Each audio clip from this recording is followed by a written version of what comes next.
Welcome everyone to episode 3 of Hail Xal'atath, which I keep calling For Xal'atath, but it is Hail Xal'atath. Well, we know who we're doing this for. Yeah. And today we have decided to take a break from lore since the raid is out, but it's brand new. Most of us haven't gotten a chance to play through it yet, including me. And instead, we thought we'd talk about our favorite add-ons. Yes. I'm glad that you did this because, like, obviously there's been a lot of changes to the UI and everything, and the way that we engage with the game has also changed because, you know, we've got new things like delves. We've got all these different affixes that are going to be coming next week. And of course, with the hero talents and that, like the characters we play have changed. So what add-ons I use, which add-ons I recommend, those have definitely changed, and I'm glad to have this opportunity. Fantastic. I do need to apologize if I'm a little bit out of it today, or if I have to mute my mic a few times. I have a cold. So we're both sick. So are you sick as well? I meant to ask. I saw you tweeted that you felt under the weather. Yeah, like I went to go visit my friend and their little kid, and I love the kid so much, but Germ Factory took me down, which was really the worst timing because I was trying to get a project done and I had booked the time and then ended up being like, I can't stay awake, and went to bed really early.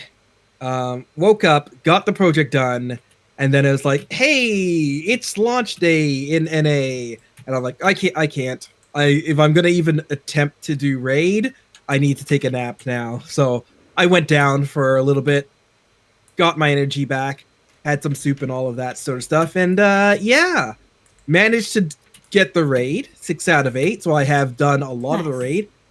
Haven't finished it yet, so we're not going to go into that. But still not 100%. Well, I hope you feel better soon. I am raiding tonight for the first time in years. I actually don't know what happens at the end of the raid. I know that the video is up and there's stuff, and I'll probably look it up if we don't kill them tonight, which we probably won't, since it's the first night. But yeah, it's very exciting to go into a raid almost completely blind. Looking for lore-wise, obviously. I'm still checking out the tactics because I'm not that much of a liability. I have to say that I mean, I like did the fights on the beta, but like lore-wise, I watched a streamer. They cleared through. I've seen the entirety of the raid on normal, and no spoilers, but I will put out a PSA. Just like Amirdrasil, this seems like a raid where there's going to be a story that comes to a completion in the raid, which I thought was actually pretty cool playing through it myself and how they did that. And there's going to be an epilogue. Whatever cinematic gets thrown out there is going to be lacking a lot of context and is not the finale. That's my PSA. That's good. That's interesting to hear. Oh, I hope I get to see it soon. It's kind of like Amirdrasil. Remember, like how they had the like kind of Farak ending, and it was just like, oh, okay, I guess that was like that would be okay if it was Dragon Soul, but we expect more now, and the more came afterwards. That's what I'm saying. I see. Yeah, that makes sense. Yeah.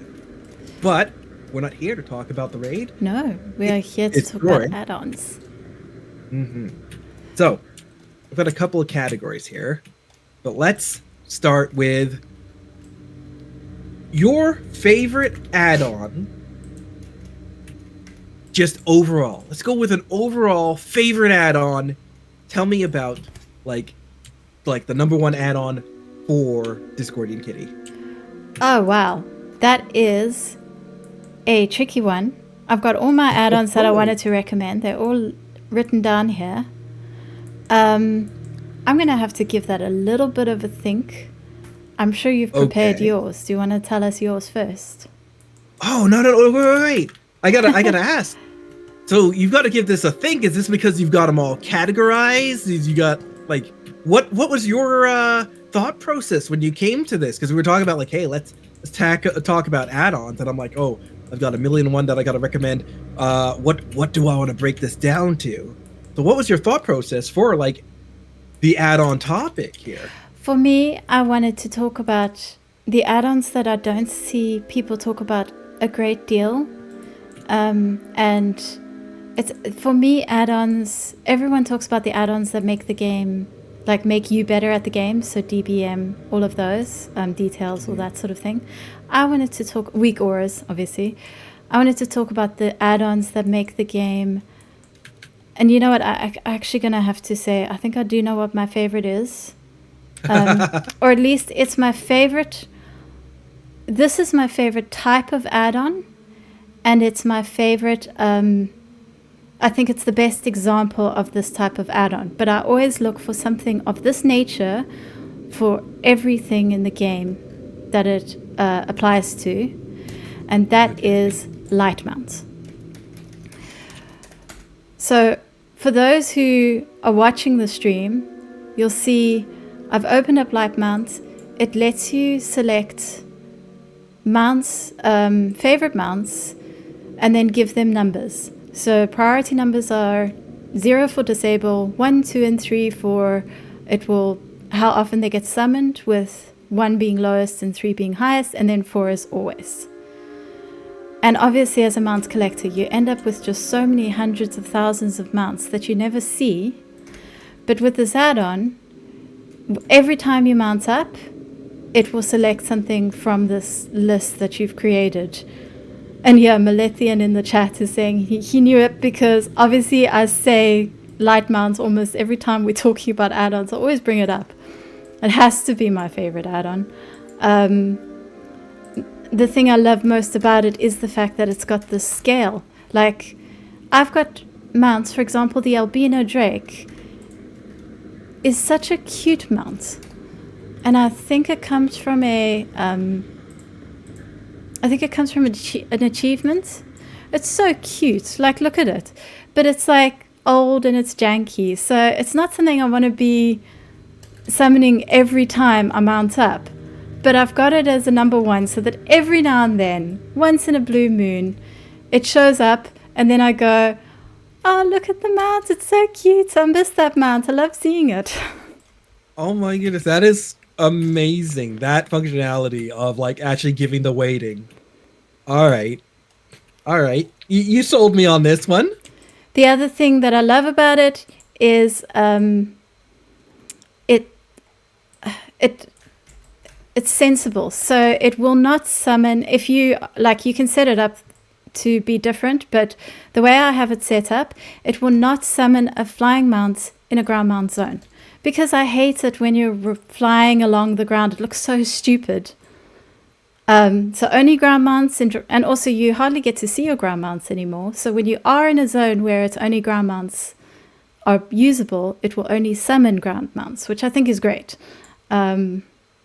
It used to be, it does the same thing for mounts in the water. I think the normal favorite mount thing does that as well now, though. For swimming mounts. I have a question, though, something that the normal favorite mounts doesn't do that I would love. Can you set up profiles per character?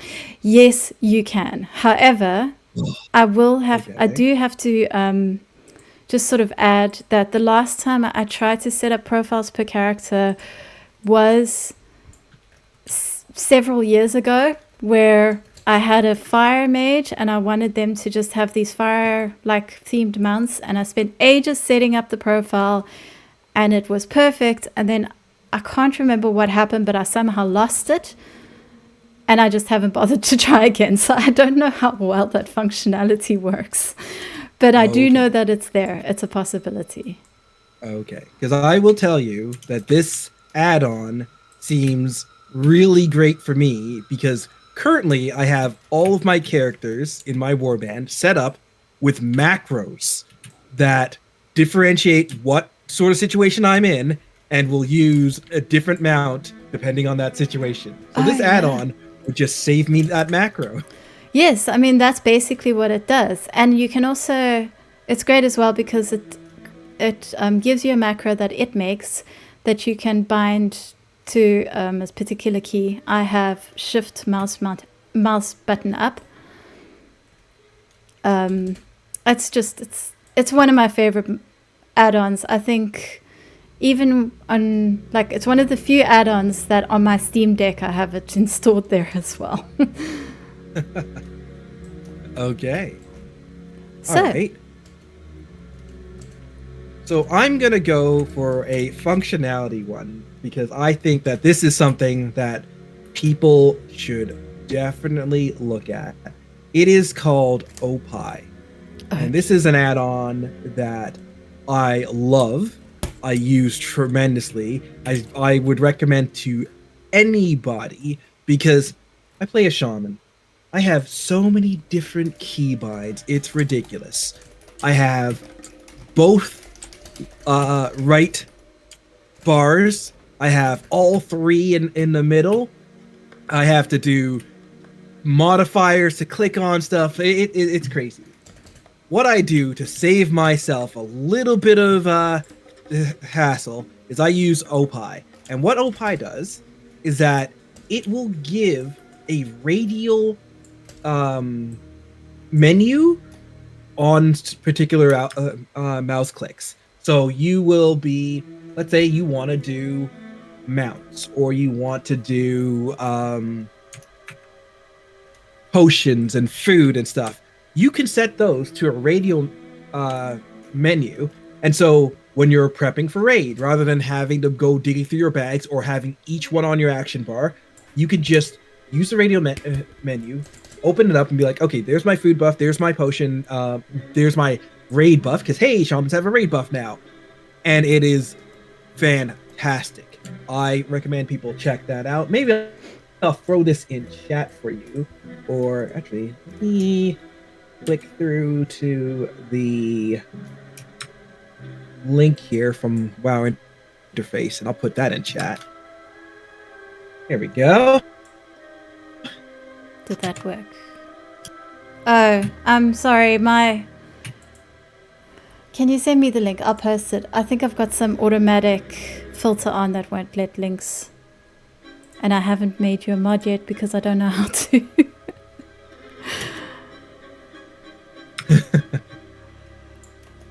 But yes, it's just a wonderful functionality. Something that I actually hope that they put into the basic WoW functionality, because WoW's been doing really good updating its UI with things that that will help. I think this is generally helpful for so many different players in so many different ways, and would expand just the accessibility. So I'm so glad you mentioned OP. That was actually on my list. In fact, Yes, okay. if you can see, I have some examples here on screen for those who are watching the stream. Yes, on your. So you're showing it off now. Perfect. Yeah. OP is one of those add-ons that I heard about for years, and I just couldn't get into it. Melithian in the chat mentions the same thing, just couldn't get used to using it. And it was only recently that I really started using it, and how useful it actually is phenomenal. So with this add-on, I actually want to mention a different add-on that I use in joint with OP, or how did you pronounce it? I always call it OP. I called it Opie. Opie, yeah. I could no okay. I'm gonna stick by my saying it. It does say pie in there. Yes. Well, either way, the add-on that I want to mention is called Tome of Teleportation. And what this does is, you know, those items that you get that are teleports that you might have. You won't have them in every character, but you might have them in your on your main. Like, for example, the ring. I've got this ring that takes me to Desaralor. I've got the cloak that takes me to Ogremor. And Tome of Teleportation is, I have it bound to one of my OP rings, the one that I use for all my wormhole generators. And if you click on it, it shows you what options you have to teleport. So if you're a mage, it will show you your mage portals as well. But if you're not a mage, that won't show up. So it's only based on what you already have. And my favorite thing about it, my absolute favorite thing about it is if, for example, I'm going to use the Boots of the Bay to teleport to Booty Bay. Usually I'd have to put them on, teleport, and then remember to take them off, put on my normal boots. And I have ADHD, so this is not something I'm good at. Instead, it will take me to the area and then immediately unequip it and replace it with whatever I was wearing previously. So you only have to click it. It's amazing.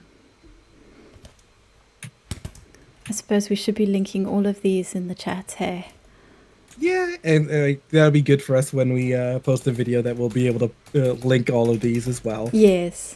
I'm now actually going to take the opportunity to like just queue up my next one as well. Okay. Yeah, and I like these ones that we're coming up with because they're so fundamentally experience enhancing. Like, yes, DBM is great, and obviously, hit my mic. Obviously, I recommend that people do get DBM or big wigs or little wigs or something along those lines for the timers and such to help with raid mechanics, just so you don't have to know them off the top of your head. That being said, I have raided at a heroic level AOTC without using any of those because I feel like the bosses are so good at telegraphing their moves these days that you can get to a level where it's just not necessary. But it does make it easier, so why not? This is all about add-ons helping us with our quality of life and making things easier. Exactly. With that said, my next add-on is exactly along those lines. You could live without it, but man, does it make my life easier. And this is the Cursor Trail add-on. This very simple add-on. It adds a cool little effect to your cursor so that you don't lose it in the heat of the battle. How many times where I'm just like, wait, where am I clicking? I need to like mouse over this to target that or click this. Where in the world is my have I put my mouse? This, the way that I set it up, I have it so that I can have a lightning trail on my shaman. I can have a green trail on my druid. You can have it per character, just if you want to have that little immersion. But you can also have it set for one thing, and it just makes your cursor stand out. It is also something you can make context sensitive, so that it activates in combat, or it will activate in particular things that you're doing. It's something that I find is once again great, and maybe something that they would do a little less total packaged in the base UI in my mind. Let me now see if you've given me the moderator so I can do this. So there's the link. And I think it is, again, small little addition, but so great. And I have it set up so that whenever I actually have like my mouse clicked, like let's say I'm moving forward with my mouse. So I've got the right click and left click active, so I'm moving forward. Hey, my cursor disappears. I'm just there floating around. I want to make sure that I can see stuff. Like, let's say I'm going around herbing and mining, which is what I'm doing right now. And I want to find those dirt piles. So I want as little visual clutter as possible. I can easily hide it that way. I think this is something that a similar functionality again should be in the basic game. And if you are, I don't want to say it's an ADHD thing, but like, just in the heat of battle, you're like clicking on this, you're like, you don't have everything hotkeyed, and you now need to go click that trinket that you didn't bind. Where's my mouse? Like this will save your bacon. So I don't have that add-on, but that sounds brilliant. I think I'm going to have to get it because I have 3 screens and quite often lose my cursor. Have to try figure out, is it even on the right screen? Yeah. If you have it off of the screen with WoW, it won't work there, but it will actually leave the effect wherever the edge of the screen is, where the mouse was. So you can at least go like, okay, it's over in that direction. On that one. Yeah, that's fantastic.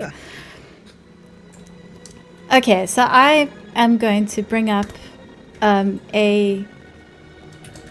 I actually need to go find an NPC to talk about this add-on. An add-on that Melithian in chat mentioned as well. This is quite the new add-on, I think. It seems to be in vogue, as it were, at the moment. But it's called Dialogue UI. And it is absolutely wonderful. I just love it.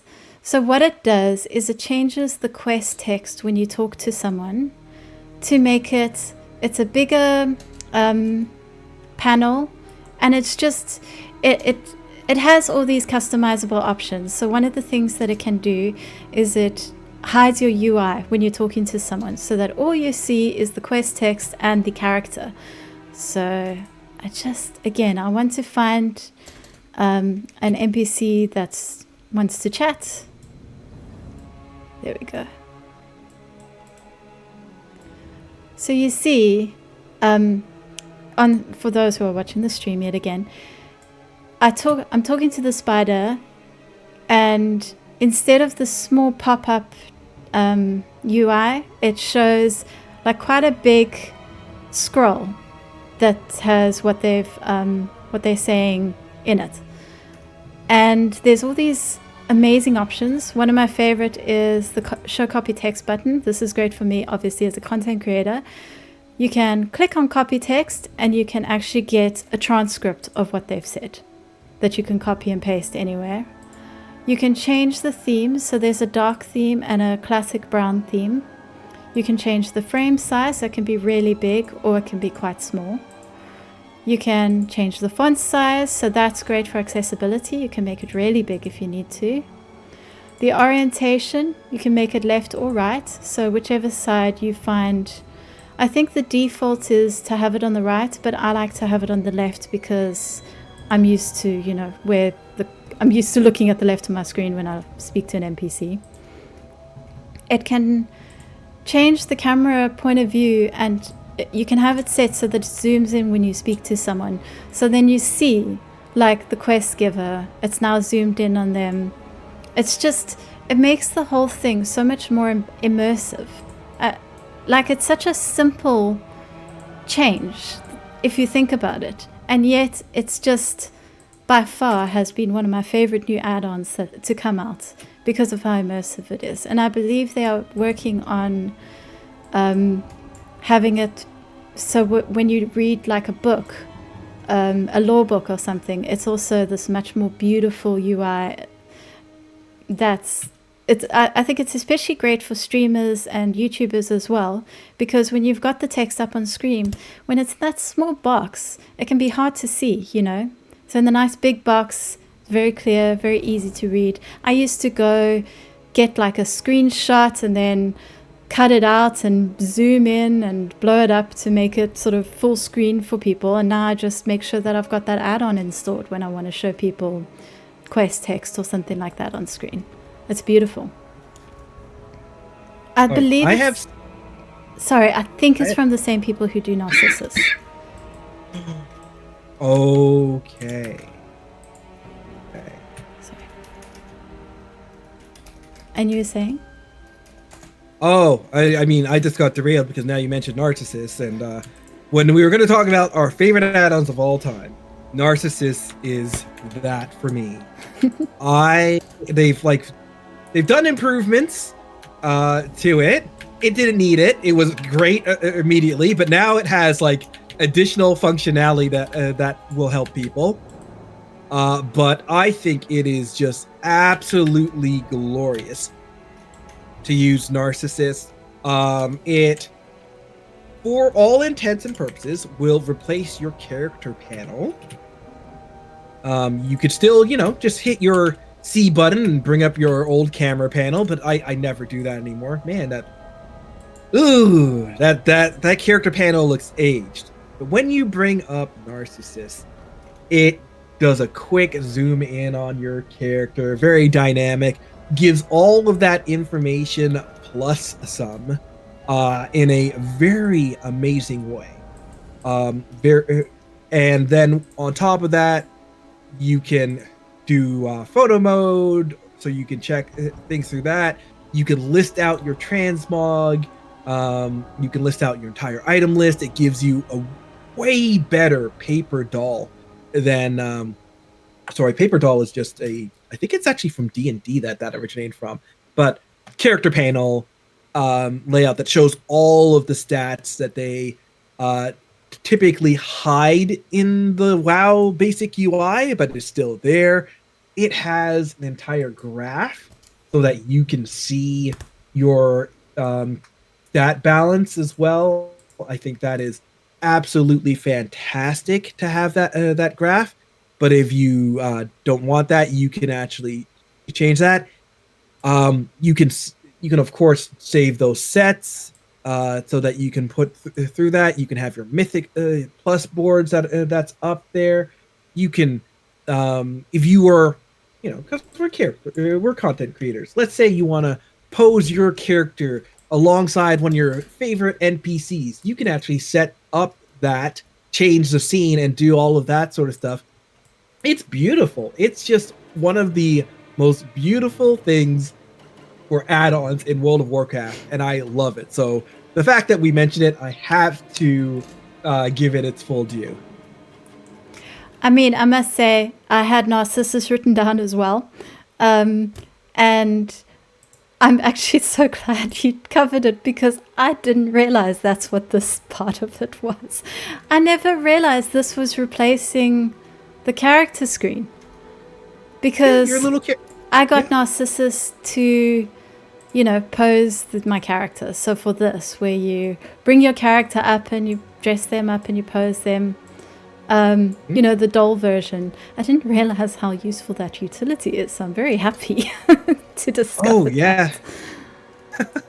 And they do it better than the WoW UI. If you're trying to track, how many tier pieces do I have? Narcissus does it so much better than the character UI. In fact, I think it actually now adds in a additional element to the UI to say, like, hey, you've got your 4-piece, you've got your 2-piece.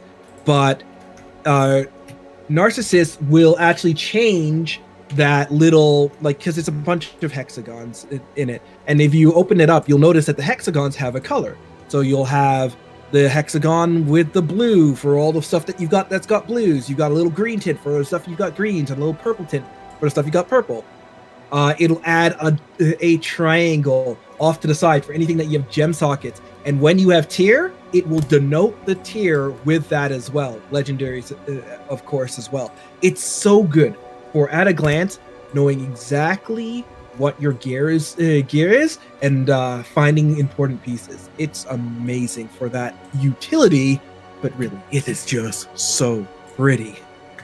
Another thing worth mentioning about Narcissus is it allows you to save certain looks. So if you go to a barber shop and you're like me, you like to change how you look according to what your outfit is, you can create presets so that if you're going to change your skin, your hair color, your hairstyle, all of that, you can save it as a preset so that next time you want to change back to something else for a different transmog, you don't have to go and figure out what was the, what were all the things I changed before again.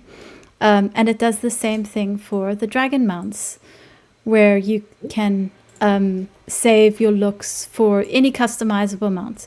My only complaint, and I'm sure this has got more to do with what they can actually do than anything else, it's probably they're limited with this, is that the presets for the mounts, if you want to share them across characters, you've got to go into the one character, export the preset, go into the other character, import the preset, which is fine, but gets a bit tiring when you've got like 50 alts. So if you could just have a universal preset that you could just share across all your alts, that would be something I would like.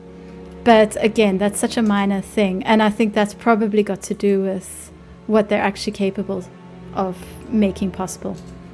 No, that's definitely possible. Anybody who will pull in presets from things like Bartender, something I would have recommended. I will talk about Bartender afterwards, but like Bartender and things like your recount or details, you can copy a profile from a character. As soon as you save your profile, it's like you can then copy it over to other characters. You can make it your default profile, that sort of stuff. So I would hope that Narcissus would consider including that in their setup in the future. Yeah, I hope so. That would be great. Especially if we're going to keep having customizable mounts. I am glad that they are limiting it. I think that is a great thing to put it in with the delve and make this one big thing that we're doing for this season. But that is a different subject for a different time. All right. I have dived into Narcissus and I've stolen 2 things off of your list. Let's give you a chance to steal something back. Well, I don't know if I will, but I am going to bring up another new add-on, which is something I'm sure everyone's heard about by now, but it's Lawkeeper. And this is fantastic. This is an add-on that I know that Taliesin has been calling for something like this to be made for a long time. What it is you find books, law books around the world. Lawkeeper is a library. So when you find a book, it puts it in your library, and then you can go read it at your leisure. And you don't even have to keep the book, I don't think, for it to stay in your library. So it collects it, and then when you've got time, you can go look through the books that you've collected. You can go read through them. I mean, obviously, as a law person, this is incredibly important to me. It's one of my favorite. It's just one of my favorite add-ons. But it's the best thing about it is it shows you books that you haven't collected. Now, I would love to start seeing a little bit of maybe hints about where you could find the books or something like that. But you can see, what haven't I collected? What do I still need to go find? What do I still need to add to my library? And it gives you a sense of completion. It is a very new add-on, and it's one that's being constantly updated. When I first got it, the only book I had found in the War Within was the Candle King Diary, and it was the only one that wasn't in Lawkeeper. But since then, they've updated it so that it's there. So that's good. That's the diary that drops from the Candle King while you're questing. Yeah. I do think there could be, you could add information about where these books were found, maybe a map, if you find it, to show you where you found it. But I mean, just by itself, it's just fantastic. This add-on and me have beef, and not because of this add-on, not because of I believe it is Keyboard Turner who created this add-on. Yes, who is a lovely person. Does so much amazing data mining and a bunch of things.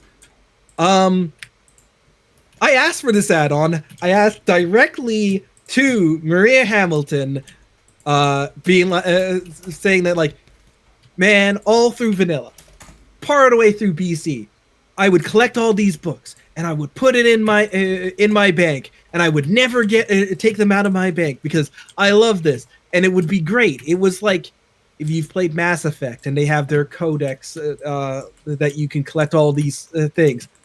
I asked for this directly to the devs, and they're like, "Oh, that would take a lot of work." So to have this turned around and Keyboard just make such great work of it is just like it is a undertaking, and I can understand that yeah, sometimes some things won't be in the logs because it's one person who's trying to upkeep this, and it's fantastic. I love this. This is something I have literally been asking for years. This is something when it's like, if you had a chance to ask a dev for anything, what would you ask? Well, here's my answer, guys. It is this add-on, because I'm a lore buff. I wouldn't be doing this podcast if I didn't care about the lore. And there are times where it's like we're talking about the light and and like the more vicious side of the light and what might come from that. And I kind of want to go back and see if like there's anything from the Scarlet Crusaders and when we were going through the monastery that like they could like harken back to. If we're talking about the Four Horsemen or the Ashbringer, there's obviously stuff that that was talking about that. And this kind of lore compendium of all these books that are in there is wonderful, and it's another facet for collectors, right? Like, you know, I like collecting mounts. I would love to collect books. I just can't have them taking my up all the space in my inventory. I will say the only problem I have with the add-on is it is something I would like to see in the base game. It shouldn't be an add-on. It should be a collectible like toys or pets, or even better, something you keep in your player housing. But see if we can go through one podcast episode without me mentioning player housing challenge. No, this the challenge is I'm gonna try and poke the bear every episode. So far it's been totally unintentional, but yes. Okay. So then from there, I guess I got to come up with an add-on. Mm-hmm. I am going to put this out. It is a little bit niche, but I think it is something that's great for anybody who is farming, trying to get materials, even if all you're doing is running around Hollowfall trying to get those precious concentrate. It is Farm HUD. Yep. Sorry, your mic sounded like it was going out for a second, but it's back. Okay. Am I good now? Yes. Okay. Farm HUD. I am recommending Farm HUD. It is a very simple UI. It takes your mini map, brings it down to the bare necessities of icon and 2 radial circles that shows your proximity to whatever the icon is that you're searching for. Let's say you're looking for mining, right? All of those nodes will show up on your map. You'll have the green to say that you're relatively close, the blue to be close. You'll have your icon and the direction you're facing. And it'll help you find things so much faster. Why am I recommending this outside of the niche? Because there are times where I'm running around the city and I have no idea where that quest is, and I'm like, it's around here somewhere, but I can't quite tell. And the main map isn't helping me because the city is just one icon entirely. This will help you and save you minutes of frustration that way. And of course, as I said, is just fantastic for people who are doing gathering and trying to find those nodes super fast. I actually was using Farm HUD back in Battle for Azeroth, I think, is the last time I've used it. I must look it up again. Now let me go get the link for this. Farm HUD, and we once again, I'll send it to you so that you don't have to go searching through timestamps when you're making notes, and then I will also put it to our chat here. Perfect. So, Farm HUD's good. I will also say, along with it, and this is strictly for people who are farming, there are a number of add-ons that will allow you to track the various things in your bags that you intend to sell, and will work alongside Great Skill Master in order to tell you how much you've been farming and how much it will sell for. So that's how I know that if I do a particular route along Hollowfall, I will make something like 20k in an hour. Wow. That helps me.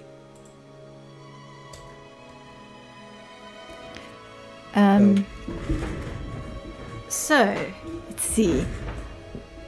Honestly, I want to bring up one weird little add-on. It's very small. I think it's fairly old. And it's something that I found. I've got a lot of alts that I sell, that I use for gold farming, well, for the auction house. And it's something I use. I've found when I was trying to remember things, sometimes you want to make yourself a little note. And of course, we can all open a notepad and make a note outside of the game. But this add-on, it's just called Notes.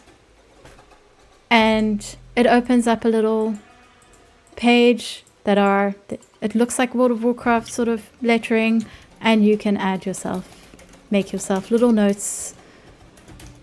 It's accessible across characters. So you can make a note on, see, I'll go one character. Oh, I need to buy Ochrefield Signet. This was back during Dragonflight.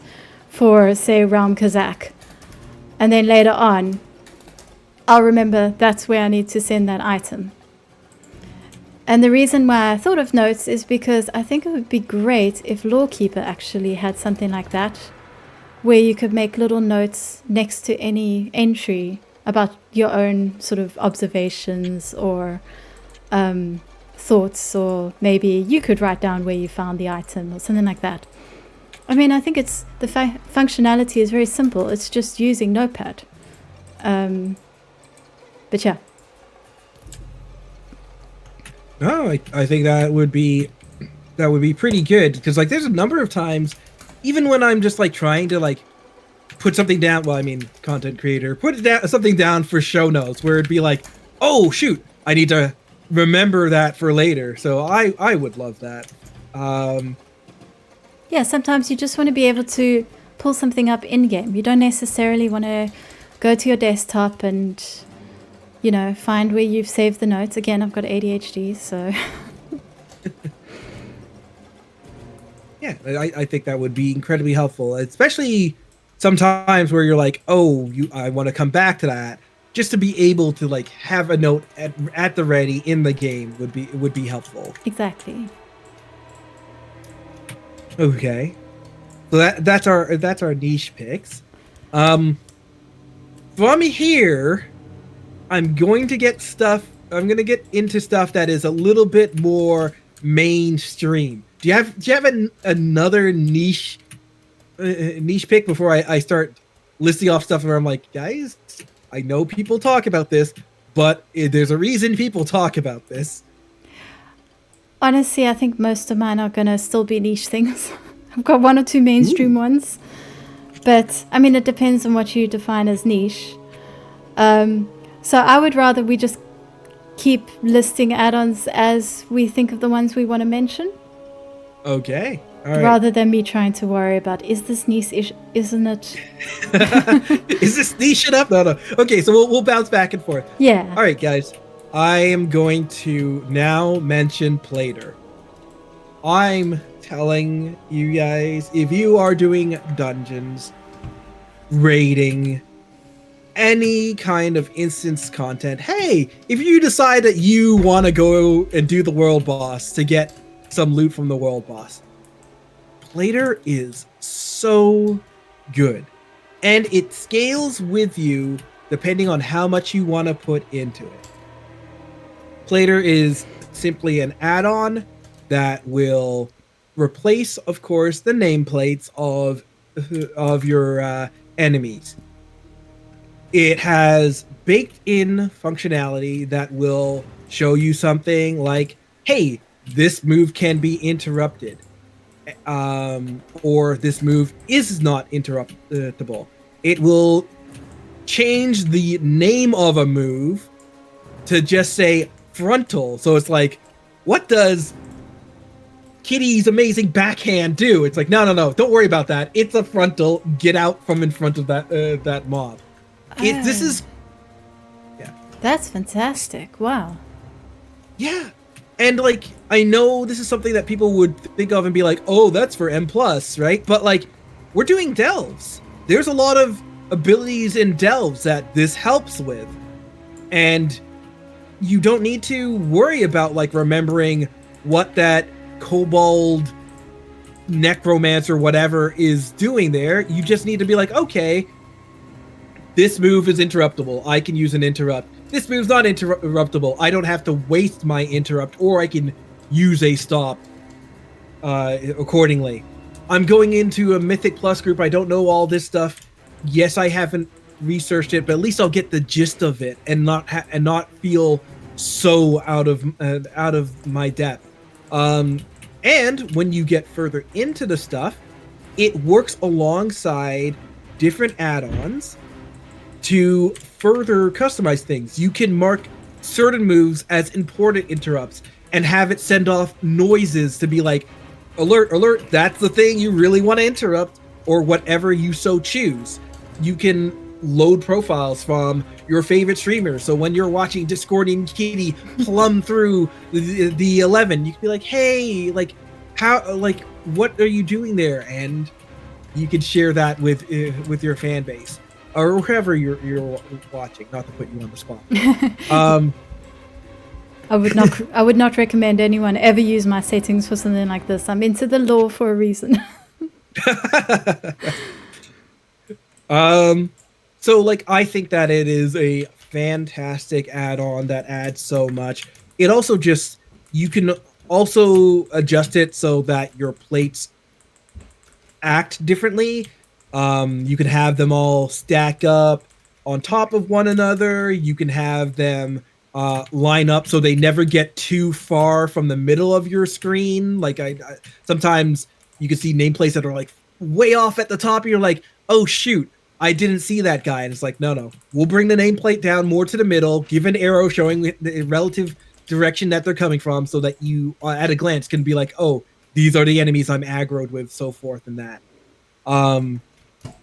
You can have it change so that your focus gets a different colored nameplate than the rest of the enemies, or the one that you're targeting has like a highlight. It's very customizable, very deep, but at a basic level, it is so powerful for people. So I suggest that people just can grab Plater, and it's a great thing to start off with. And as you grow deeper into things, as you want to look deeper under the hood, it's such a fantastic add-on. Yeah, I'll definitely have to get that one. I see RAF Sean in our chat is saying it also tells you when a mob is targeting you, which is really, really useful. Oh yeah. You can have this thing basically be like an Omen's threat plate, be like, uh-oh, I've got like 6 mobs that are angry at me and not at the tank. I better get running over to the tank right now. Like, I think some of the best add-ons that we're talking about here will give you information that might otherwise be obscured, like or just like hard to parse. We were just talking about just that add-on that lets you see the quest text better, that like clears away a lot of the other clutter so that you can focus on that.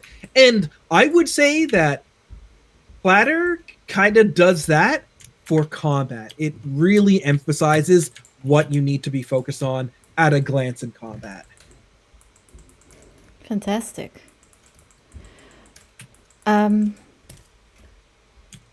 So my next suggestion, man, you're suggesting like an add-on that helps you for in combat and you'd be good at Mythic Plus. I am going to suggest Pet Walker. So this is actually the add-on that I really loved was Pet Leash, but Pet Leash was discontinued, and people have tried to update it since. And in fact, unfortunately, the updates never seem to work. I just got an updated version recently, and it doesn't summon any pets that are from War Within, and I think it won't summon any pets from over, say, Dragonflight. The pets will show up and you can select them, but they won't be summoned. So Pet Leash, unfortunately, it's a dead add-on. But Pet Walker is the same basic concept. It's not quite as customizable, but the basic idea is that you go through your multitudes of pets and then you choose favorites, and then you can set Pet Walker to always make sure that a pet has been summoned from your favorites. And you can set a timer. So if you want to resummon a pet every minute or so, you can do that.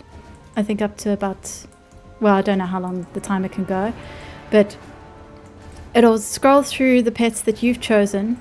What is really nice about it is it can be character specific. So you have to set it up, but then it allows you to have character specific favorites. Unfortunately, it's not profile specific. So if you want like a Halloween profile, I don't think there's any way to do that unless you set up like an alt to have that be the favorites. But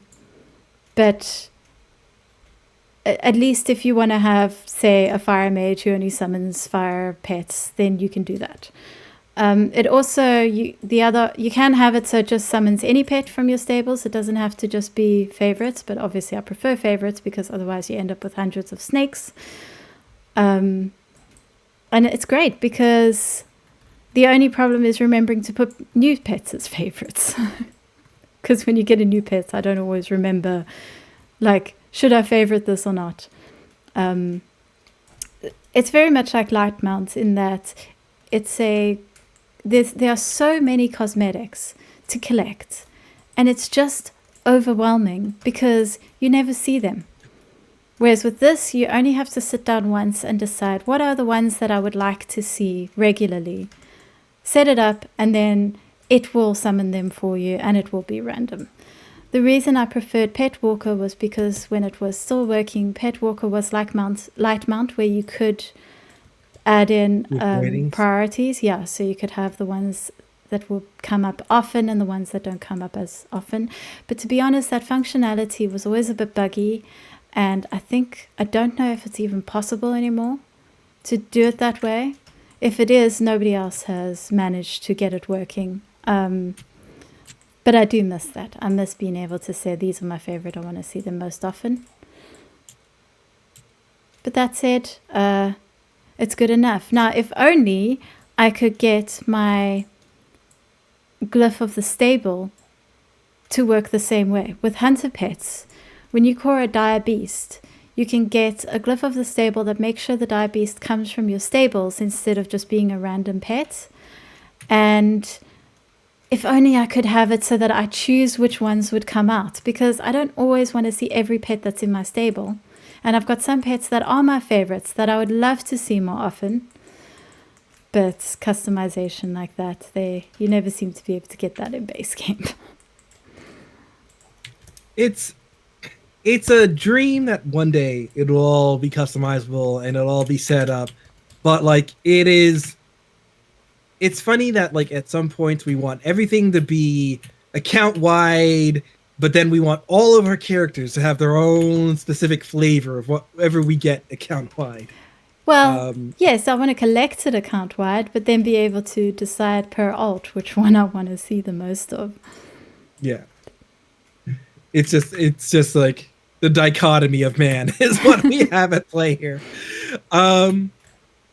Okay. For my next one, this one is for all of you guys who love exploring the world, who love finding all those little treasures. It is Rare Scanner. This is also something that is good for people who are perhaps using Farm HUD to go look for that concentrated shadow or anything else like that. But Rare Scanner is a great little add-on, pretty lightweight, but a lot of people misuse it. When you set it up initially, it will have a little pop-up that will show you whenever you get near a rare creature or a treasure, will pop up with a little box that'll be like, hey, this rare is up. And if it is a rare creature, it will have the little model so you know what you're looking for.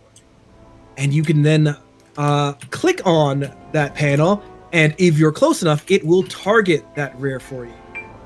Great way for anybody who is like, okay, I need to like hunt down all these rares, because in the War Within right now, you can kill many rares and they will give you reputation towards your renown once per week. So make sure you're getting out there once a week and killing all of those rares.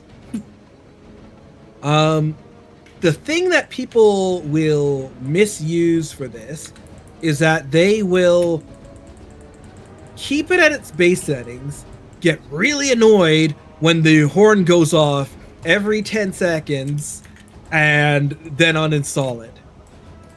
You can change what sound it is. You can change which rares it sends you alerts for. You can change how often it will give you alert. It's like, hey, have I seen it this week? I don't care that it's respawned. Shut up. Right? Like, it is a great way that the add-on will be as intrusive or unintrusive as you set it up to be. And I have to put this disclaimer out because there are so many people who are like, oh man, this has helped me. And then 2 weeks later are like, I can't stand this add-on. I must destroy it. There's a healthy medium involved. Yes, I also love Rare Scanner. What's great about it is you can give it some like general options, like you can tell it, alert me for anything that has a missing pet, but nothing else. That's all I want to know. Do I not have a pet? Then let me know about this particular rare. I think when it gets irritating is when you have something like in Dragonflight, those manuscripts would be on almost every rare, and then they introduced a bunch of rares that you couldn't kill yourself, and they all had manuscripts on them. So anytime there was like an elemental storm in the area, your rare scanner would be going off every 20 seconds. But like when something like that is happening, you've got to figure out, why is this not helping you? Why is this not going to be useful to you at the moment? And then you just go in and you fix the settings so it doesn't tell you when certain those rares spawn. Or you tell it, I don't care if it's got a manuscript on it. I have found that generally speaking, you don't want to have it alert you if there's transmog on it, unless you're very passionate about transmog, because too many rares will go off then. But I created Rare Scanner for the fact that there were very few toys and pets that I had to loot in Remix, that I had to buy because I'd already gotten them. Every time I went through Pandaria, that particular rare I'd get a alert for if I happened to pass them. And I wouldn't have bothered, like, at all. Very nice. I think the time that I had to like most remind people that they could adjust their alerts was when the Tuskar tackle boxes, oh my word, started showing up, and everyone's like, it's going off all the time. It's like, you can filter those out. Yes. You could have them not show up on the map at all. That caused so much headache for so many people. In fact, ended up switching off all boxes or lootables what do you call them? Containers. I switched off containers completely. And then when I started War Within, for like 3 days, I was going, why aren't I getting alerts for when there's containers? Like an idiot. Yep, that'll happen. And you can break it down to say which expansion you want alerts for, which so if you don't want containers for anything older than War Within, it's not like every time you go back to Dragonflight you have to hear the alerts going off anymore if you don't want to. It's very customizable. It's definitely one of the best add-ons. Yeah. So okay, you're up. I'm going to talk about pets again. Go for it. Look, I'm very into collectibles. That's why I play the game. So, one of my favorite add-ons is Rematch. Rematch is the absolute most necessary add-on if you care about pet battling at all. You'll want Rematch. So the thing about Rematch is it allows you to save pet battle teams, which then you can bring out at a click to fight pet battles. So obviously the different pet battles around World of Warcraft all have optimal teams that if you use that team, you can, if you go to a website like Zufu's Pet Battle Guides, they give you these team strategies. It's fantastic, where you can actually sort the teams according to whatever matters the most to you. So you can sort it according to speed, for example. I always like to find what is the fastest way to win a pet battle, get that team, and write down the strategy. And with Rematch, everything you need for that is there. You can have notes on how you should follow the strategy. You can set up your teams. You can save them accordingly. So I've got all these tabs for my teams showing if I go back to Dark Moon Fair, I've got my teams that can beat those pet battles. Go to the Panda and Spirit Tamers from Mr. Pandaria. At the moment, I've got a tab just for the Family Battler of the War Within, which is an achievement, a pet battle achievement. I mean, I don't think these pet battle achievements would actually be possible without Rematch. And I think Rematch is also the add-on that adds all the stuff to your mount journal. Let me see. Yes. So your basic mount journal just shows you pet families, sources, and sort by.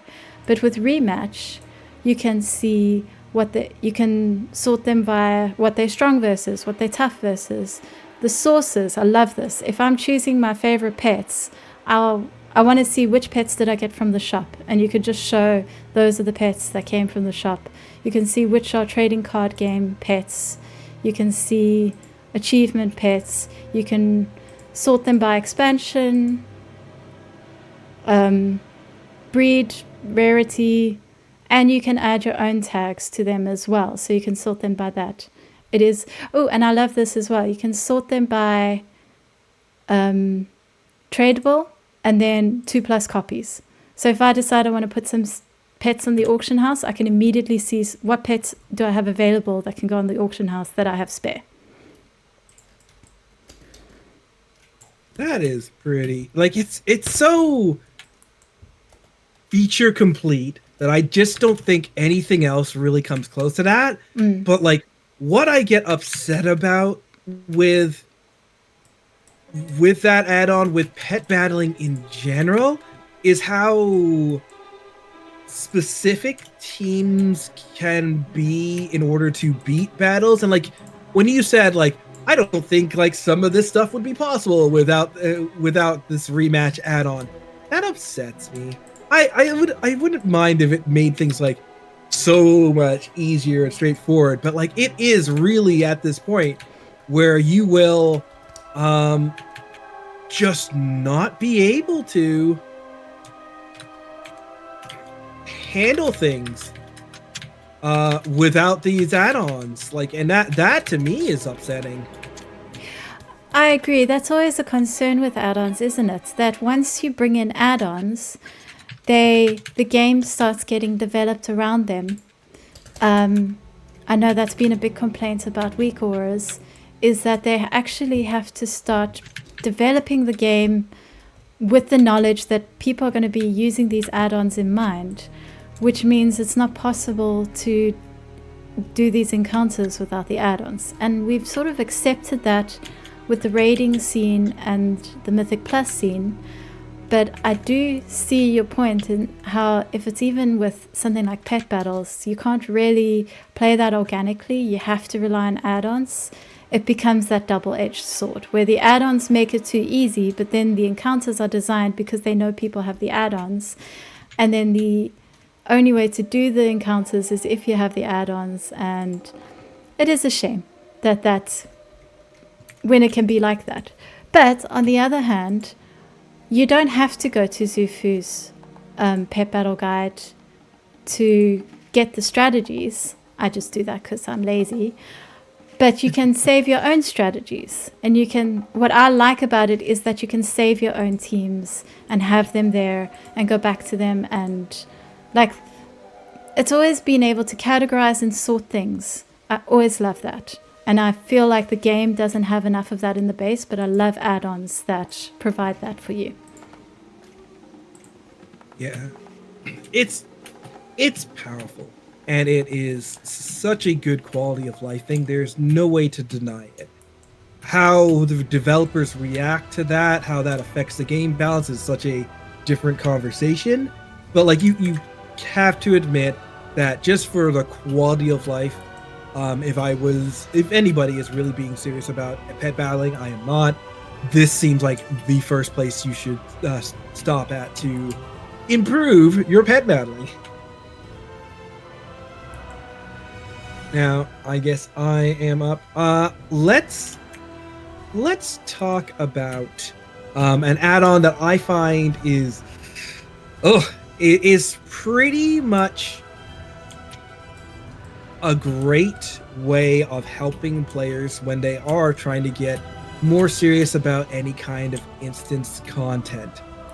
And everybody will go to their class forum, will go and ask like, hey, I'm wondering about this or something else. And eventually a question will come up and people will say, go sim yourself. It will, and it's not to be mean, people. It's not to be mean. World of Warcraft has evolved so much. There are a number of different interacting parts. What is your best in slot is only best in slot if you have 9 of the 10 other pieces. If you have 7 other pieces, then you might need to compensate with something else to make up the what you're lacking. And therefore, simming yourself will give you the best information for you at a given time. Which is why the add-on that I'm going to talk about right now is the Simulation Craft add-on. It is a simple, lightweight add-on that you will add into your database, and all you will do is just /simc. It will give you a bunch of script. You hit your Control-C to copy it, and then you take it over to RaidBots or Ask Me, Mr. Robot, or if you happen to be running a local copy of SimCraft, I don't know why you would be doing that, but you could. You could run it on that, and from there you get stuff like, hey, should I be going with the buffer that gives me haste or mastery or your primary stat, right? Should I be aiming for like upgrading this thing versus upgrading this thing? All of that stuff becomes a lot easier and a lot more concrete when you have the information based off of your exact situation. And so I do recommend SimCraft, and therefore by extension, I'm recommending that people get themselves familiar with RaidBots or Ask Mr. Robot. I prefer RaidBots personally, but I can understand how people could ask Mr. Robots. Yes, I haven't touched Simcraft or Raidbots for about 2 patches now, because I haven't been raiding, but I'm going to be looking at it for tonight. Yeah, so Sean says, should I craft item A or B? Yes, exactly. And with Simcraft and Ask Mr. Robots, you can get an exact thing. Simcraft and Raidbots do this really great thing where you can check to see, let's say, hey, I'm about to raid tonight and I'm raiding normal. What are the top upgrades that I can get from this raid that I should be looking at? I love that, because then you know before the fight, so that when it drops, you don't have to go, oh, should I be needing on that? Is that good for me? You don't have to start running your Sims after the fact. You already know what you're going for, what you're looking for.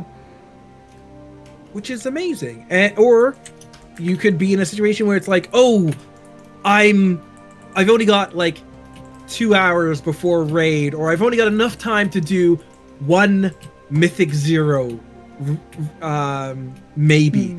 Which 0 could I get to do to get my best chance at an upgrade, or my best upgrade overall, which are 2 different things. And it could be hey, if you run this one, all 4 bosses have something to drop for you that'll give you an upgrade. That's if you're looking for the best chance at an upgrade, go run that dungeon. Or, hey, you want the best possible upgrade that you could get? It comes from this boss in this dungeon. Good luck. Hopefully, it drops for you. All of that are things that you can get quite easily out of raid bots. And then just generally, if you want to know how you're doing, you see you're raiding in there and you've got this Fury Warrior and you're like, what the hell is this Drex guy doing? Man, he does so much damage. I can't believe that I'm not doing the same amount of damage as this guy. And you could look at your raid bots and see hey, based on my gearing, I can only do X amount of the potential damage that this other Fury Warrior could do. Or you could look at it and you could be like, oh my goodness, I could actually be doing more damage than this person. And from that, it can it'll show you, here's what your rotation should look like. Right? And that kind of information is so good when you want to drill down into that. But you can totally ignore it. You can just look for upgrades and come back to it later. And I think that's why I like that. But it is all made best for you, tailored for you, by use of Simcraft. And that's why I suggest the Simcraft add-on here. Fantastic. So the next one I'm going to recommend, I have to now, because there's only one world quest left for me to do in Xal'atath at the moment, and I want to show off how it works. It's called World Quest List. Okay. Very simple add-on. It adds a list of world quests. So if you're in Halo, it shows you to the right what the world quests are available in Halo and what they reward. If you go to Xal'atath, it shows you all the world quests that are available in the zone. The larger zone and what their rewards are. If I go to something like the Broken Isles, it again shows you all the world quests, what their rewards are. This can be really useful for old expansions. If, for example, you're chasing after polished pet charms, for example, say you need 5,000 polished pet charms for that pet that's in Dragonflight. You could get a ton of pet charms in one day. Go look at Kiltaras, see where are the pet charms that are pet charm battles. You could go to Broken Isles. I mean, that's obviously a very niche thing to care about, but the fact that you can see it at a glance is fantastic. And obviously with at the point where we are with the new expansion, in the beginning, all the world quests that are available you want to be doing because you want to get your reputation up, you want to get all those rewards. But over time, a lot of world quests become less and less worthy. You don't want to do them anymore. So towards the end of Dragonflight, if you cared about gold, you could look at what were where are all the world quests that reward those racing purses, which they don't reward nearly as much gold this time around, and then you can check which are the world quests that offer gold. And again, at a glance, so that you can click on them and it adds them to a tracker, and then you can go do them. It is absolutely, like, I've tried to play the game without this add-on, and I'm surprised at how much of a pain world quests are when you don't have the add-on telling you exactly what's available, where to find them, what the rewards are. And it has sort options, filters, yet again, all my favorite things, categorize things as easily as possible. It is definitely a quality of life thing that once you get used to it, it is very hard to go back. I haven't installed the add-on, but I have annoyed the crap out of my friend who has the add-on, where I'm like, is there enough gold to make it worth going out to Shadowlands?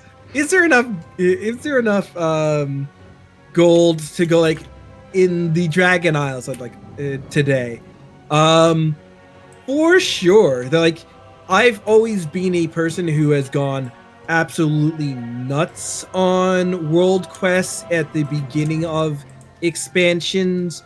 I was one of those people who would go around and clear out all the Azurite quests in BFA, or make sure that I've got all of my Paragon chests at the ready for the launch of the next patch. So this is something that I kind of went overboard and therefore didn't see much use for, but definitely at times I have been like, do I really want to go all the way out to this old world zone for something? Because if they had it nerfed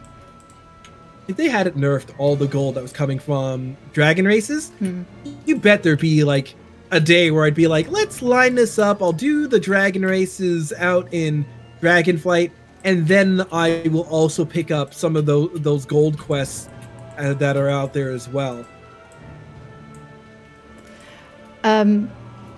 As you say, it's especially useful when you have a zone like Xal'atath Caverns.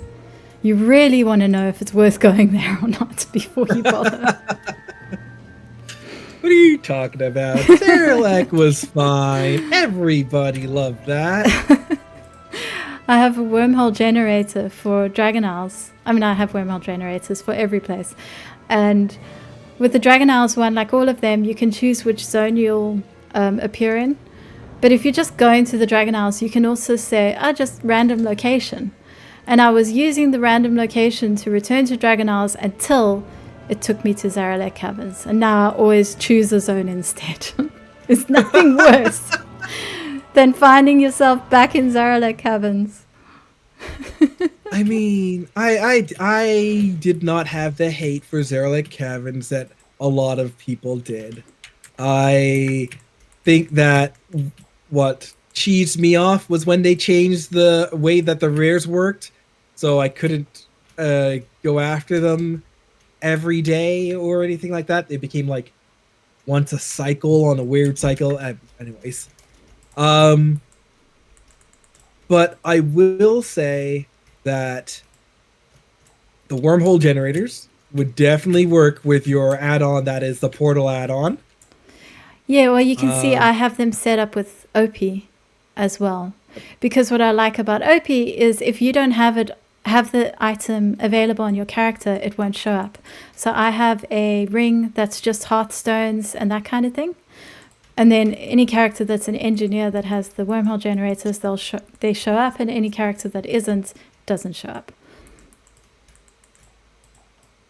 So I'm going to talk about an add-on that I'm hoping I will soon not have to install again. This is Bartender. Bartender is just a fairly lightweight add-on that works with your action bars.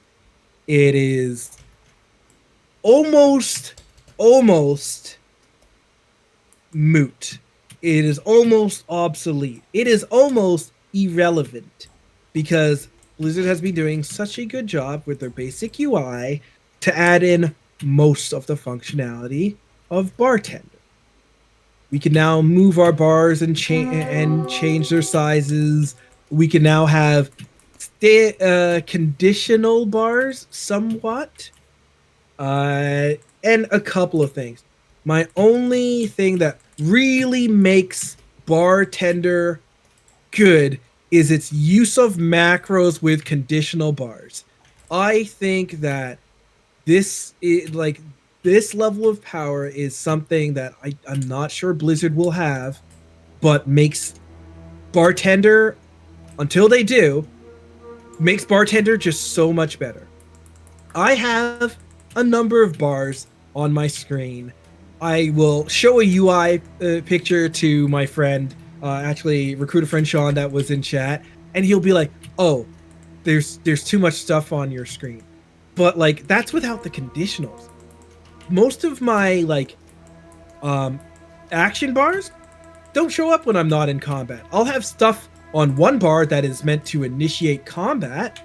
Um, I know my hotkeys. Like I don't think I ever click on charge or heroic leap, so I know different bars, but those bars don't show up in combat. I have a very clean screen when I'm not in combat, and then when I'm in combat, bars will start showing up, and other bars will disappear. I don't need to mount up in the middle of combat. Most times, Sage Swift Chindrel screwed me over there. I don't need professions in the middle of combat. The conditionals are great, and the conditionals aren't that it just disappears entirely. The bars will go to like 20% opacity, so they'll be like slightly there, but mostly invisible. So if for some godforsaken reason I do need to mount in the middle of combat, I can do that. I mean, I can do that because it's hotkey, but like I can do that. I love the extra functionality that Bartender provides. That I can set up my bars in such a way. It is part of what makes the game as immersive as it can be. I had it removed for a bit because like at the start of every expansion, I sort of do a pare down and then build back up on my add-ons just to see if I was still really using an add-on, and often I will have some add-ons that immediately come back, some add-ons that don't return, and of course some add-ons that I'll be like, I don't need this, and then after like a couple of days of play, I'll be like, how wrong was I? And get it back again. And Bartender is just one of those add-ons that, I'm sorry, it just keeps coming back because as good as they have been cooking on the UI, Bartender just seems to have a couple of features that are just above and beyond what the WoW UI does. And I know people use Elv UI and such. I don't use Elv UI as a full package, but Bartender does it for bars, and Sexy Map, which I'll talk about next, does it for maps. But before I get to Sexy Map, let's talk about yours. Go ahead. I used to use Bartender as well, but the new UI options that we've got with the base game is enough for me. It's all I want. Things like professions and stuff, I use OP for those, so that I don't have to worry about having it in an action bar. But I have a hell of a lot of alts, and a lot of my alts are druids and hunters, because druids are great for anything to do with if you need to get around quickly, anything to do with professions, if you want to herbalism, mining, anything like that. Druids are obviously the go-to for that kind of thing. I just have to cough, sorry.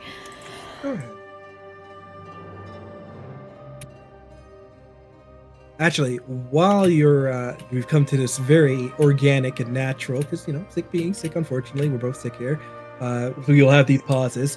I would love to just show, if you could show Opie and your professions, because I think that the use of Opie in that way does actually do a lot of things that like I have done with bartender and such, but is also just like such a great functionality that I think maybe Blizzard should adopt, where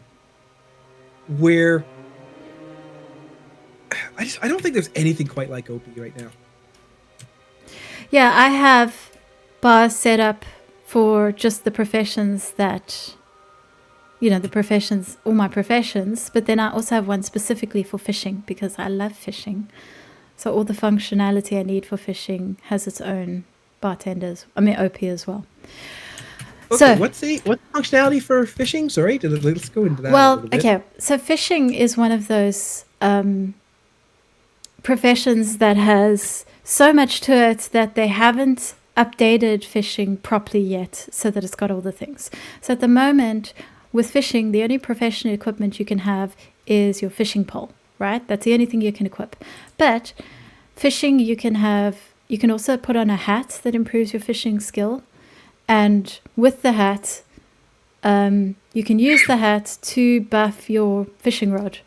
And it is still worthwhile to buff your fishing rod with the old hat. You've got a spear that you can... There's a spear that I have that I can set down, and it improves my fishing by 10. You've got a totem. There's one toy that improves your fishing. And then you've got your fishing raft, if you want to, which I don't just use for fishing, but it's basically water walking. You can use it for water walking while you fish. Fishing chair, all these little things that you can use while fishing that aren't baked into the profession yet, because at the moment the profession, I'm sure they're going to revamp the secondary professions at some point, the way that they have the primary professions, because fishing needs it. I have all of those on an OP ring, just so that they're all there. Okay. I forgot about the fishing hat. I worked so hard to get that too. Yeah, and I've got the fishing boots actually, and gloves. I would totally also put the custom bobber on, because so many times people just swim in or come in and they throw their fishing bob. It's like, shoot, let me trace the line to which one's mine. Yeah, okay. Exactly. There's definitely some things. But what was I saying? Because I have so many alts who are the same classes as they're either hunters or druids. You just get all your bars set up the way you like it, and then you go play a different BM druid, and all your buttons are in different places. It's very annoying, very confusing. So I have an add-on called BTW Loadouts. There's several add-ons that basically have this functionality. This is my favorite, although it looks like it's a bit buggy at the moment. It lets you... I've created an action bar, a basic action bar profile for BM Hunter, but you can change it. You can have it so that it's got your talent loadout, hero talent loadout, PvP, all of it, and you can make it all one profile if you want. So if I go to another BM Hunter and I want exactly the same talents, exactly the same organization on my bars, everything, I can do it all with the click of a button, which is fantastic. Sometimes there are certain issues with it. One of it is it won't copy your macros unless they're general macros, so they have to be in your general tab. They can't be specific macros, which obviously makes sense. Sometimes I find the talent loadouts don't seem to translate properly. And obviously, if I've got a level 80 hunter and I'm switched to a level 70 hunter, it's going to be less than ideal copying things across, because certain things you just can't copy across. But one thing that I do like for it, although I use it less now because I've been using OP for these things instead, is sometimes you have a bar that's just for specific toys and mounts that you want to have access to, like your yak, your Brutosaur, Katie Stamp Whistle, universal toys and mounts that every character is going to use at some point. You have them all on a bar. I just have that particular profile. It's just that one bar that and then it won't copy any of the others, just that one that it'll copy across for you. So that's like a universal thing that I can put on all my alts. Nice. Yeah, I'm not a big alt person, and when I have created alts, it has been specifically for like, I want the story for like the Drakfir and like how they came in, or every quest under a Legion Order Hall quest. So like it hasn't been as much copying over that sort of thing. But if I were to, once again, like I've made it's over 13. When I started being like, oh my goodness, I got so many shamans, it was like 13 shamans. But it's over 13 now. I used to make a shaman every time a new expansion came out, plus some additional ones that had been going through. But I would definitely think that would be incredibly helpful. And the fact that you can copy over just parts of what you need is like a key to that. I'm not sure how I would use it, but I'm glad it exists for you, though. Okay. Like I said, a lot of this is going to be general purpose for me right now, because we are at that point where we're talking about things that I use. I think is just like kind of universal. And so at this point, I'm going to say that TomTom or any of those coordinate things is incredibly helpful. Anytime you need something and you go look at a guide or a video or check the comments in Wowhead or whatever, people will give you coordinates. And the game, as it stands normally, is horrible with them. So like, just get yourself some sort of coordinates thing, so that you don't have to like look at the map and be like, okay, I think it's around here. Let me just is my cursor in the right location? Save yourself the trouble. Just get yourself a TomTom add-on, please. TomTom is good. Go ahead. TomTom is one of those add-ons that I'm genuinely confused whenever I encounter someone who doesn't have it. It's one of those, it feels like the game is unplayable without TomTom add-ons. I will encounter people all the time. People, especially because Blizzard put in the pin system, and people thought that was a suitable replacement, and it's not. It's really it very much is.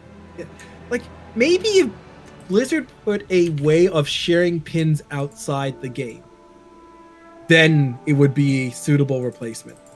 But until that day comes, pins are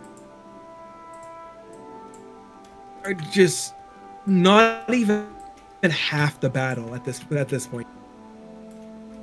Well, they're not even very precise. Pins are so big. TomTom's very precise with its coordinates as well.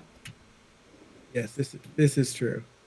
I just think it's an ease of use thing when people throw down pins. It's just like, yeah, here, and then you're like, okay, at least I'm roughly in the right area, and like, oh crap, I gotta fly around the zone. But like, also when you click a pin, it doesn't automatically highlight it for you. That seems idiotic to me. I don't like that. Oh, one thing I should mention We were talking about Rare Scanner. Rare Scanner also puts icons on your mini map, and when you click on those icons, it will not only uh, highlight that thing and then give you a glow around where it spawns, right? Because if it spawns multiple places, like people are like after the spawn to get to get a mount or something, and it's like, well, let's go with like what's a rare that everybody's after right now? Belladar spawn. That drops them out, but it can spawn all over the zone. Well, if you click on the icon that's on your map due to Rare Scanner, it will actually show you all of the currently known spawns. It's not every spawn because it is a user updated thing, but like all of the reported spawns will be highlighted, and so you won't be like searching around, be like, oh crap, is it here? Is it here? Hopefully somebody gives pins, because players have been a lot worse about that recently. But this will let you hunt it down a lot easier. I say this because the better way right now is I look up the possible coordinates, and then I do a simple macro into TomTom, and it will give me waypoints to the closest one and everyone on the map. And then you can just run around looking for them. You can set it so that when you swing by one, it clears it off your map. You're like, okay, I've checked that spawn. Let me go to the, and it'll automatically point you towards the next one. I think that TomTom is a great way of doing that. But if you are going to, for some reason, not use TomTom, the Rare Scanner does have a similar functionality, just again, not as good, which is why I didn't talk about it when I was talking about Rare Scanner in the first place. So now that you mention that, I'm trying to work out if Rare Scanner is the one that's been doing this particular functionality that I've found incredibly useful. I'm just checking by disabling it. Yes, it is. No, it's not. Okay, so what's the functionality? So it's if you hover over this must be handy notes, I guess. If you hover over a treasure that's on the map, it tells you the steps of how to get that treasure if that treasure's got steps. Oh yeah, Rare Scanner will do that too. Huh. I definitely have more than one add-on that's doing it. I think the other one might be handy notes.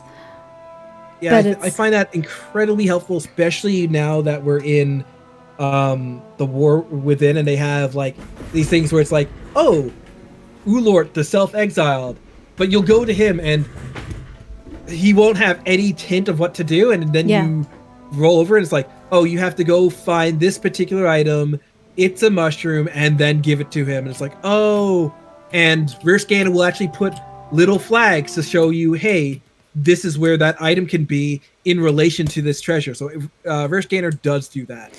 It's also because I don't think it used to do that, because I'd always see the treasure and then I'd have to remind myself to go to Wildhead and find out what are you supposed to do to get this treasure. It just showed you the location.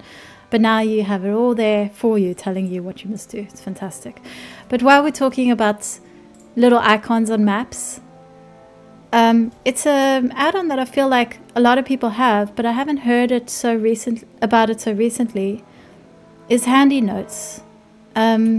Specifically, the Handy Notes I want to highlight is Handy Notes Donegal, because Wildhead did an article about a weak aura that shows you where the different locations are on your map in Donegal. So where the bank is, where the auctioneer is, all of those.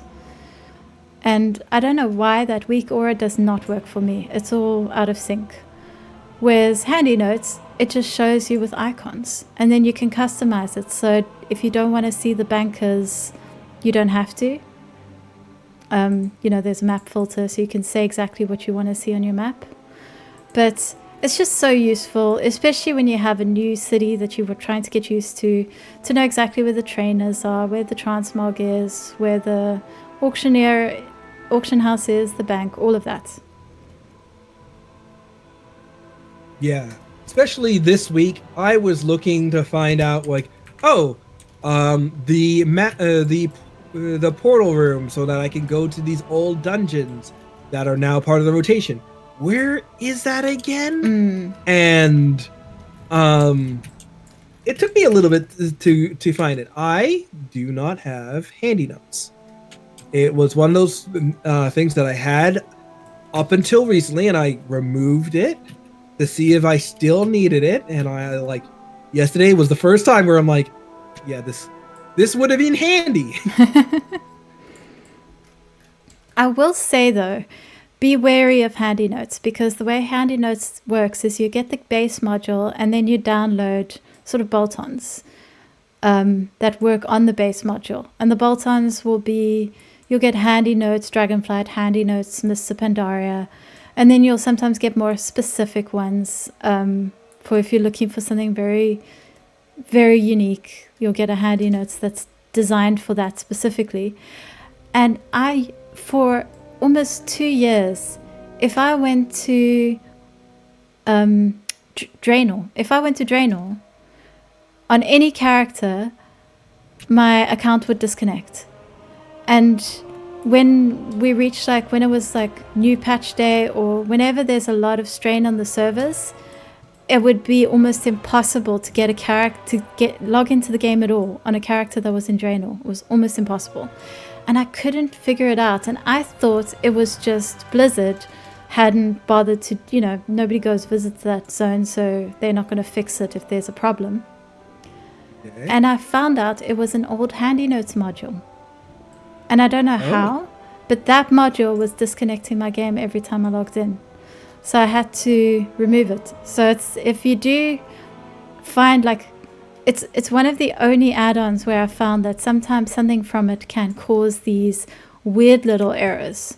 In fact, to this day, if I'm having problems with the game, the first add-on I go look at is handy notes. I go disable that and see if that fixes the problem. Handy notes has become the usual suspect. Okay. Yeah. But that is because I don't think the modules, anyone can make their own module, so those are even more, everyone's an amateur building add-ons, but I think those are sort of done by people who are even less add-on builders than most people, quite often. All right. That is a big buyer beware there. I may hold off on handy notes for a little while longer. We'll see. Well, I can tell you that handy notes Donegal is fine. Handy notes Donegal fine. Yeah. Good. I have spoken with several developers where everybody's like, oh, when are you gonna add on put add-ons, enable add-ons on the beta or alpha? And it's part of the reason is they want to know what's actually the fault of the system and what might just be add-on taint or issues with all of these add-ons. One add-on is that has a lot of modules that has also a little bit of that warning of make sure you know where you're getting your you call them bolt-ons, but make sure you know where you're getting your weak auras from. Absolutely. Is of course weak auras. This is fundamentally such a huge part of the game. I saved this for last because I wanted to get some interesting, fun things out of the way. But weak auras has to be talked about because it is so powerful. It is so almost intrinsic to the community now. You have all these add-ons, and then you have the other half of add-ons which are incorporated into weak auras. Weak auras do so many different things. I would say that you did the perfect lead in when you talked about everybody being kind of amateur when it comes to add-ons, which is not necessarily true.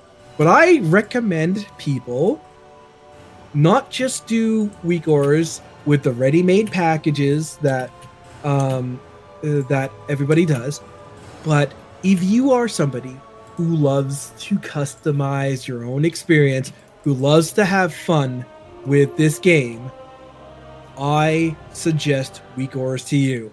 And this, I think, is a great way to go about it because it is such an unusual way to look at weak auras. Weak auras are fantastic in making sure that you know information, and that is what they're primarily used for. You've seen how many raiders use it. You've seen how many people run through dungeons use it.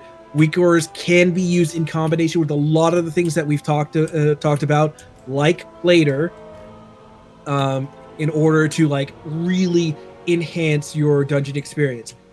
All of that you will hear about in a million one other places. I'm going to talk about the fun side of weak auras here.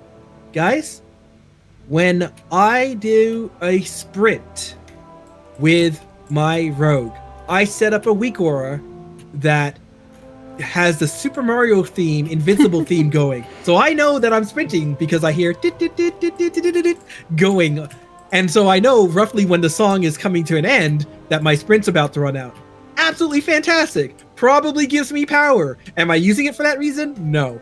But it's fantastic. It's like the people who will have a toy macro to an ability. So like, again, like let's say you're using a movement enhancing ability. You are doing your dash with your travel form. And so you'll have the rainbow going behind you. This can give you a similar sort of thing without having to have that toy, perhaps. Every time I get to 8 stacks of Maelstrom, right? I could have Emperor Palpatine say unlimited power, and then I know it's time to unleash the lightning. It's a fun. You can make these weak auras very utilitarian, very economically built in order to get it purposely done. Where you can just inject all the flavor into your game. You can have voice lines from Thrall or Jane or whoever you want, just reminding you about stuff. It is like when you have DBM and their voice mods, and so you can have Coltrane counting down, you can have all these different voices going down. You can do a similar thing with weak auras, and I keep going to sound because sound is something that I think a lot of people overlook in how we can communicate things in game. But having spoken with some members of Undaunted, which is a guild that they have actually multiple teams that raid at various levels of content, AOTC, trying to push through Mythic, all that sort of stuff. And they compensate for whatever levels of impaired hearing that they have very well. But it also reminded me that, like, you know, I have this sense that I'm not using to its full ability. And I'm telling you guys, like, sometimes WoW music is wonderful. We play WoW music so much, especially at the beginning of expansion, where it's like, wow, what an amazing refrain. And then we get bored of it. We turn off the music. But those audio cues can absolutely do so much work so that you don't need to have a million bells and whistles on your screen lighting up and being like, what's that doing? You can just have a sound as like beep, and you're like, oh, great, I've got it's execute time, or like a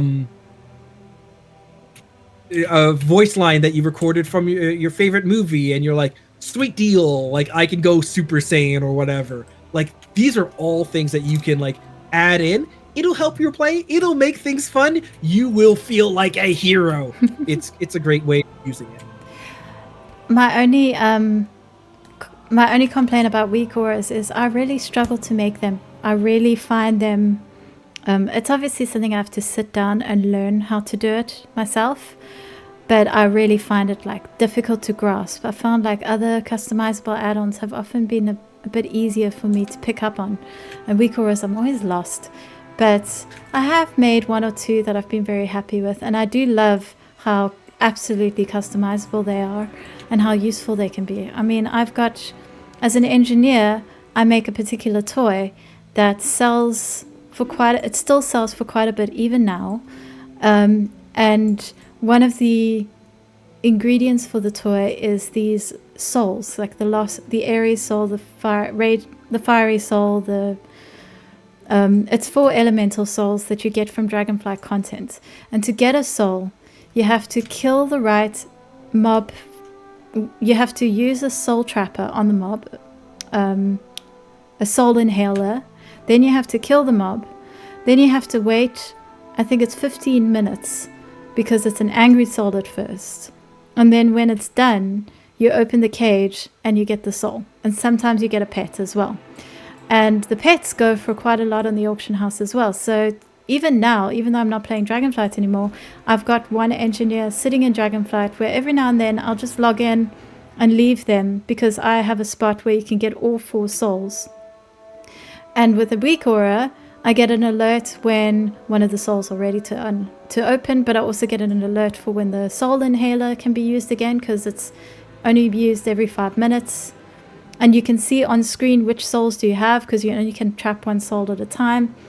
You know, little things. It's like so niche that you're never going to get a whole add-on for it, but you can get a weak aura for it. And I think that's what really makes weak aura stand out, is that you can find the most niche possible customizable thing. And that is really what's one of the best things about add-ons is customization. For sure. Like I love that. And just to repeat, be careful where you get your weak auras from. Weak auras are incredibly powerful, incredibly customizable.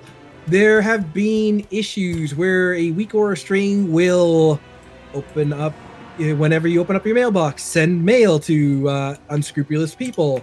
I have had a friend who, as a joke, knew that I was streaming and shared a weak aura with me. And whenever I would do an ability, would make a very suggestive sound. And luckily I tested it before I streamed, because yikes. One thing also is, do not trust weak auras that you click on them. Don't use them. It's not worth it, because it breaks the UI. I don't know if that's still the issue, but I remember the people who make weak auras themselves were warning against that. I remember listening to some podcast or interview with them where they said you know those UI, when your UI breaks and it says you have to reload your UI before you can use any abilities? Those clickable weak auras are one of the primary culprits for that. And I had one that I think my previous guild were using for, it was something for raid, just to make sure that you have all your potions and buffs. You'd just click on them, which is useful. You know, you go into the raid, it tells you which ones you don't have, you click on them, you use them. It's very useful, but it kept breaking my UI. So if you're having that trouble, check if you're using clickable weak auras, and they're actually not worth it, not unless they fix that. Okay, so I think we got time for one more if you have one. I have one short one if you want to do one more interesting, something more interesting after that. But I just wanted to show, again, it's one of these little ones that you almost never hear about, but as a profession worker, it's called Profession Shortlist. You go to your table, you want to make something. Here I've got a barrel of fireworks that I want to make. It shows me, and I know that this is what I need for it. Actually, I'm going to do the Tinker Heart-Seeking Health Injector. I've got almost all the items I need for it, but there's something I need to buy from the auction house. I click track, and I get a little list over here that shows me what I still need to collect to be able to make this item. I think TSM used to have similar functionality, but I don't know if they still do. Still does. I know what I'm going to talk about next, and it will be TSM, but I'll just do an overview. So, but what I liked, the reason why I got this one is because when I got it, I was very specifically trying to do it with crafting orders.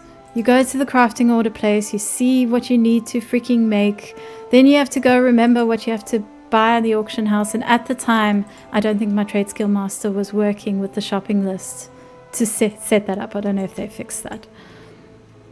And it's just a little thing. So unless TSM has fixed it, and you're going to talk about that, I recommend Profession Shopping List.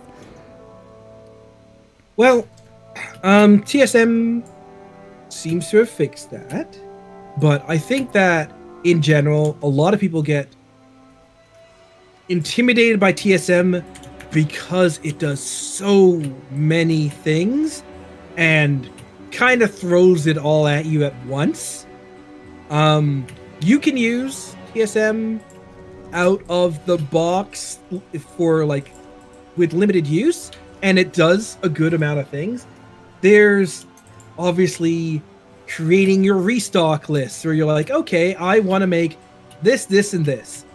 Okay, tell me what I need to buy. And it's like, wait. Did you say that you want to check your alts to see if they have it? Did you say you want to check to see if you can craft it? And if that's cheaper, did you want to say you want to craft it? And like, there's a number of different qualifiers you can do for the list. And that is what can intimidate people. I kind of wish that TSM would do a default sort of profile that would be the I'm just beginning sort of thing. But TSM can be incredibly powerful. You could set it up so it's just like, hey, I just want to get things off the auction house. Create a shopping list. Tell me how much stuff I have on this character. And then create that list. And then you just click on the item and it'll open up the right item, highlight how much you need to buy, and then you'll just confirm that you want to buy it. You have to confirm because too much automation will get you banned. So TSM had to add in that step. TSM is also able to be more powerful. You can set up a filter where it's like, hey, always leave me this amount of stuff. I never want to be below this amount of stuff. When you create this buy list, check to see my alts to see if they have it. Check to see if I could craft this material with any of my alts, and it would be cheaper than buying it directly. Right now, it probably wouldn't be because of the way things are in the war within. But TSM is so many different functionalities of all these different add-ons. I think WoW had recently put up this add-on that was like, hey, here's a calculator on like if you craft things at a profit. And I honestly wanted to do the Omni-Man meme where it's like, see what they have to do to get a fraction of our power? It's like TSM has been doing that for years. And so this TSM wasn't originally on my list because I know people bounce off of it hard because there's so many things. But if I'm going to put out weak auras, which is also right along that same thing of incredibly powerful, but can be incredibly intimidating, I also got to give TSM that same sort of category where it is incredibly powerful. You can get so much done with it. But I'm going to put a different disclaimer on TSM. Currently, the auction house is moving with such velocity that I feel like the auctionator part, because auctionator is a different add-on that helps you list and buy things, is very compromised. Prices are changing too rapidly. I do not care what the regional average sell price is, because that is made over the course of data that, based on like how the auction house is moving, is utterly outdated. So maybe wait 2 weeks and then get TSM for that purpose or Auctionator for that purpose.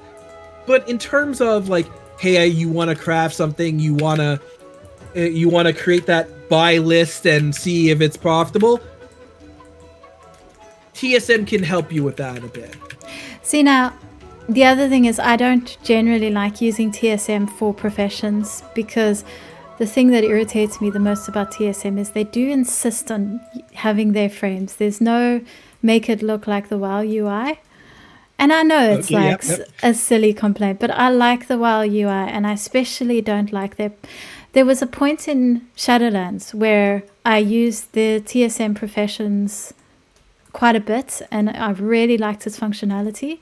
But throughout Dragonflight, I prefer just doing it with the basic UI. So if you're doing it like, if you're like me in that sense, then having just the shopping list as a little bolt-on is great, because then you don't have to switch to TSM when you're crafting, that kind of thing.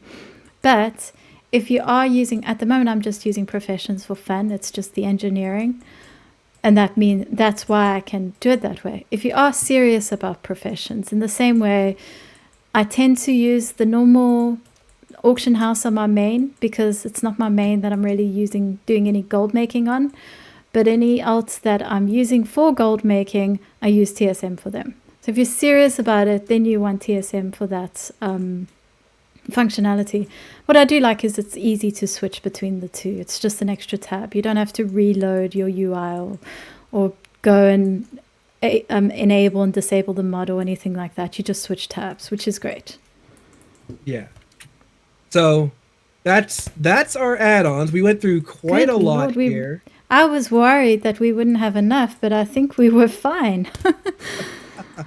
I definitely prioritized, because I was like, 2 hours. Yeah, I could go through some. There's like, and like, we could definitely go deeper into some of these add-ons, especially some of the more powerful ones. But like, the recommendations, there's new add-ons that are coming out all the time. Some of these are general purpose. Some of them are very niche. Some of them are, your mileage may vary based on how much you love it. Like, hey, that UI thing, yeah, I kind of do like the WoW UI more, but I will stomach it because I get so much gold that it feels worth it.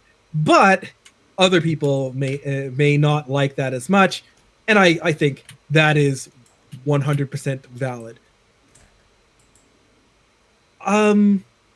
We never got to say, actually no, you did say what your favorite add-on was of the bunch, because you did start going into it. So for me, my number one recommendation, Narcissus. And for you, Kitty, what is your number one recommendation? Light mount. There you go. So next week, shall we let them know the bad news?